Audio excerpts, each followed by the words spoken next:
स्थित विश्वनायकाणी उच्च माध्यमिक विद्यालय इको क्लब कटक परिवेश शिक्षा केन्द्र जंगल परिवेश और जलवायु परिवर्तन विभाग तरफ 80 जनरू ऊर्ध्व युवक युवती शिक्षक शिक्षयित्री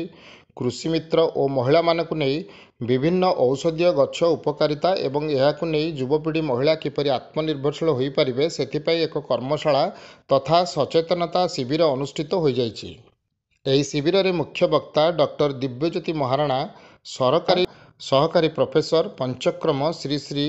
ବିଶ୍ୱବିଦ୍ୟାଳୟ ଡକ୍ଟର ଦୀନବନ୍ଧୁ ମହାରଣା ସଭାପତି ଓଡ଼ିଶା ଆୟୁର୍ବେଦ ସେବା ସଂସ୍ଥା ଭରତ ଚନ୍ଦ୍ର ଜେନା ପରିବେଶ ଶିକ୍ଷା କେନ୍ଦ୍ର ଯୋଜନା ସହାୟକ ଜଙ୍ଗଲ ପରିବେଶ ଓ ଜଳବାୟୁ ପରିବର୍ତ୍ତନ ବିଭାଗ ଶ୍ରୀମତୀ କୁନ୍ତଳା ଖଟୁଆ ବ୍ଲକ ଶିକ୍ଷା ଅଧିକାରୀ ଟାଙ୍ଗୀ ନବ ଶ୍ରୀଯୁକ୍ତ ପ୍ରଭାସ ଚନ୍ଦ୍ର ମଙ୍ଗରାଜ ପରିବେଶବିତ୍ ଶ୍ରୀମତୀ ରୀତାଞ୍ଜଳି ସାମଲ ସମିତି ସଭ୍ୟା श्रीमती अनिता साहू कुमारी दीप्तिमयी बेहेरा सरपंच गुरुडगा डालीजोड़ा बनपाल श्रीमती सस्मिता इत्यादि सम्मानित अतिथि और रिसोर्स पर्सन भाव में जोग देइथिले। समस्त अतिथि आम दैनंदिन जीवन में तुलसी प्रसारुणी हलदी तेजपत्र पुदीना भुर्सुंग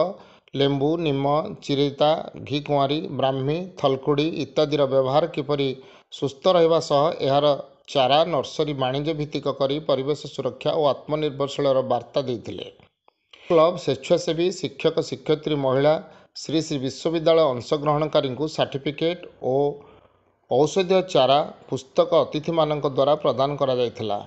एही समस्त कर्मशाला को डॉक्टर सचितानंद प्रधान अध्यक्ष परिचालना करने सहित धन्यवाद अर्पण करथिले। Bureau report Nagraj.